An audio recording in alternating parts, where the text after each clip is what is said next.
오랜만에 카메라를 켜게 되었습니다. 다름이 아니라 제가 2024년에 여러 책들을 읽었는데요. 2024년이 지나가기 전에 약간 중간 점검 느낌으로 책을 한번 소개하면 좋을 것 같아서 이렇게 영상을 켜게 되었습니다. 총 6가지의 책을 추천을 드릴 거고요. 약간 현실에서 벗어나서 웃으면서 가볍게 읽을 수 있는 그런 책 3권과 좀 진지하고 무거울 수 있지만 그래도 정말 재밌게 읽은 책 3권을 소개시켜 드릴 예정입니다. 그러면 바로 시작하도록 하겠습니다. 첫 번째는 제가 밀리의 서재로 읽은 책인데요. 칵테일, 러브, 좀비라는 책입니다. 처음에는 제목과 그 책 표지에 이끌려서 읽게 된 책인데요. 이 책은 조혜은 작가님이 쓰신 책입니다. 초대, 습지의 사랑, 칵테일, 러브, 좀비, 오버랩, 나이프 이렇게 총 4가지의 작품이 수록되어 있는 책인데요. 그 중에 오버랩, 나이프가 저에게 너무 강렬하게 다가와서 이 하나의 작품 때문이라도 꼭 추천을 해드리고 싶습니다. 가족에게 폭력을 일삼은 아버지가 어머니를 칼로 찌르자 그 목격자인 아들이 그 칼로 아버지를 찌르면서 이야기가 시작이 됩니다. 정말 궁금하지 않나요? 이게 진짜 재밌고 여운도 되게 많이 남아서 이 책을 추천드리고 싶어요. 책이 굉장히 얇은 편에 속하거든요. 그리고 4개의 챕터로 이렇게 구성이 되어 있다 보니까 되게 부담감 없이 읽으실 수 있을 거예요. 그래서 꼭 추천을 드리고 싶습니다. 두 번째로는 이 책을 민음사 유튜브를 통해서 알게 된 책입니다. 디자이너인 주인공이 히스테리를 부리는 직장 상사가 어느 날 갑자기 착해져서 굉장한 의심을 하고 있었습니다. 그 와중에 탕비실에서 직장 상사가 벌레를 먹는 모습을 우연히 발견하고 맙니다. 그래서 주인공은 이상함을 느끼고 인터넷 게시물에 직장 상사와 관련해서 이 자신이 겪은 일을 털어놓거든요. 그러면서 그 게시물에 댓글이 하나 달립니다. 그 댓글에 직장 상사는 악기에 씌인 것이고 이제 주변 사람이 위험해질 수도 있다 라는 댓글을 읽게 되면서 시작되는 이야기입니다. 제가 이 책을 지하철 출퇴근을 하면서 보게 된 책이에요. 너무 재밌어서 웃음 참기도 너무 힘들었고 재치 있는 부분도 너무 많고 이 책을 읽는 동안은 제가 출퇴근이 힘들지가 않았어요. 진짜. 주인공도 되게 매력적이고 신선한 소재여서 정말 후루루룩 읽었거든요. 여러분들도 약간 나 지금 현실에서 좀 벗어나서 웃고 싶다 하면 이 책을 추천드립니다. 제가 이 책을 읽으면서 하이라이트를 친 부분이 있거든요. 사실 이 주인공이 디자이너 출신이다 보니까 제가 조금 더 공감이 가는 부분이 있었어요. 이 하이라이트 친 부분이 온통 감사뿐이었다. 나 안 보이니까 폰트 크기 좀 키워라. 어두운 색은 복 나가니까 밝은 색으로 바꿔라. 고객층이 여자니까 구석에 꽃사진 좀 넣어라. 이유는 모르겠고 그냥 내 말대로 해라. 이 정도는 팀장이 내뱉는 어이없는 간섭질에 100분의 1도 되지 않는다. 도통 납득이 안 돼서 죄송하지만 말씀하신 수정 방향에 대한 근거를 알려주실 수 있느냐고 물으면 대답은 항상 그냥이었다. 어떠한 이론이나 테스트 따위도 없이 그냥 이라는 책에 제가 하이라이트를 남겼어요. 직접적인 그런 책의 내용과는 연관이 없지만 디자이너로서 되게 공감이 가는 거예요. 그래서 혹시 이 작가분이 디자인 출신이 아닌가 싶을 정도로 디자이너에 대한 고충이 되게 앞부분에 좀 잘 나와 있는데 그 부분이 살짝 너무 웃었습니다. 이러면 안 되지만. 그래서 되게 너무 재밌게 아무튼 읽었다 이 책을. 그래서 제가 이 책을 동생에게도 추천을 해준 책이거든요. 시간이 있으시다면 꼭 읽어보세요. 아니요, 시간이 없어도 읽어보세요. 추천드립니다. 마지막 3번째는 언럭키 스타트업이라는 책인데요. 내가 한 번쯤 직장을 다녀보았다 하신다면 이 책을 너무 좋아할 것 같아요. 회사 생활에서 벌어지는 에피소드를 이 주인공이 이겨내면서 이걸 웃긴 일화로 승화시켜서 풀어낸 책인데요. 이게 너무 웃겨요. 저도 회사 생활을 조금 해본 경험으로서 좀 공감 가는 부분도 있었고 약간 현실성이 없는 부분도 있었지만 통쾌하면서 진짜 웃으면서 봤거든요. 진짜 다른 회사의 일상을 훔쳐본다면 이런 느낌이지 않을까 싶었어요. 이 책을 읽으면서 하이라이트 친 부분이 있는데요. 다른 부분은 스포가 될 것 같아서 이 부분만 읽도록 할게요. 만남이 있으면 헤어짐이 있다. 라는 인간관계의 진리가 매번 통용되는 것 또한 회사였다.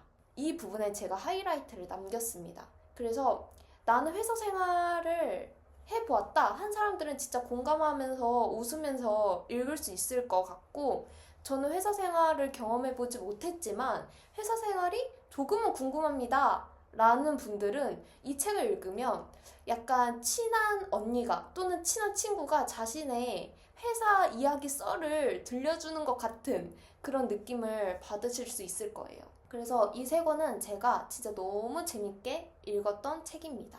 그리고 이 다음은, 이 세 권은 좀 어둡고 좀 진지하고 이야기들이 좀 가득한 책인데요. 첫 번째는 1984라는 책입니다. 이미 너무 유명한 책이어가지고 소개하기가 좀 그랬지만 제가 이번 연도에 너무 감명 깊게 읽은 책이라 소개를 안 할 수가 없었습니다. 이 책은 제가 대학생 때 그 문학으로 보는 유토피아와 디스토피아라는 수업을 들었었거든요. 그 수업을 들으면서 디스토피아에 대한 관심이 더 커졌거든요. 그래서 나중에 디스토피아와 관련된 책을 읽어야지 했다가 제가 이제 졸업을 하고 나서야 읽게 된 케이스인데요. 그 많은 디스토피아 문학 중에서도 가장 유명하면서 흥미로운 이 책을 선택을 하게 되었습니다. 이 1984라는 책이 1948년에 완성된 책이지만 지금까지 많은 사람들에게 사랑을 받는 이유는 1984의 내용들이 지금 현재에 일어날 수 있는, 어쩌면 일어나고 있는 일이기 때문이지 않을까라는 생각이 많이 들어요. 그래서 디스토피아에 대한 관심이 있다면 꼭 한번 추천드립니다. 인문작으로도 손색이 없습니다. 그래서 이 책을 읽고 제가 하이라이트를 이렇게 친 부분이 있거든요. 일부분을 제가 공유를 하도록 하겠습니다. 사람들이 그들을 자신들과 똑같게 개조시킬 수 없듯 그들 또한 사람들의 감정을 변화시킬 수 없다. 설령 그들이 사람들의 말과 행동과 생각을 하나하나 적나라하게 파헤친다 하더라도 인간의 속마음까지 공략할 수는 없을 것이다. 왜냐하면 인간의 속마음은 자신이나 다른 사람이 어떻게 할 수 없는 신비로움 그 자체이기 때문이다. 라는 부분에 제가 하이라이트를 쳤어요. 또 하이라이트를 친 부분 하나 더 공유를 하도록 하겠습니다. 공포와 증오와 잔인성 위에 문명을 세운다는 건 불가능합니다. 그건 결코 지탱될 수 없습니다. 생명력이 없기 때문입니다. 그래서 붕괴될 겁니다. 그런 문화는 저절로 파멸하게 됩니다. 라는 부분에 제가 이렇게 하이라이트를 남겼습니다. 참고로 저는 공공장소에서 책을 읽을 때 노래를 들으면서 책을 읽거든요. 이 책을 읽을 때는 찰리 푸스의 Dangerously, 그 다음에 아리아나 그란데의 Weekend Friends 라는 노래를 즐겨 들었거든요. 그래서 저는 이 노래를 들을 때마다 이 책이 자꾸 생각나요. 저는 이렇게 책을 다 읽고 나서 그때 이제 자주 들었던 노래를 이렇게 앞에다가 적어 놓는답니다. 그 다음 두 번째는 소크라테스 이스프레스라는 책입니다.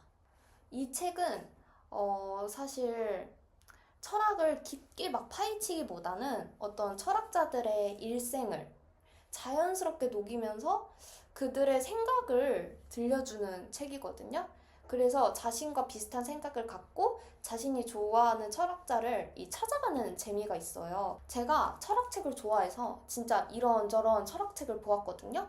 그 중에서 가장 쉽게 읽히면서 어려운 부분이 없었어요. 그래서 나 철학에 관심이 있지만 도전하기가 힘들다 하시면 이 책을 추천해드립니다. 참고로 저는 읽고 몽테뉴의 철학자에 되게 관심이 많이 생겨서 따로 몽테뉴 철학자의 책을 찾아서 읽어보기도 했거든요. 그래서 여러분들도 이 책을 읽고 관심 있는 철학자가 생기셨다면 그 철학자와 관련된 책을 찾아보는 것도 추천해드립니다. 제가 이 책에서 하이라이트를 친 부분을 읽어드리도록 할게요. 몽테뉴 철학의 핵심은 다음과 같다.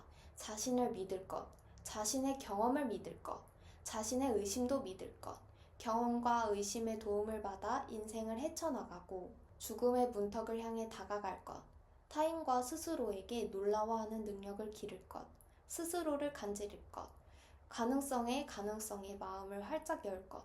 그리고 몽테뉴는 동포인 시몬 베유와 손을 잡고 이렇게 말한다. 제발 주의 좀 기울여.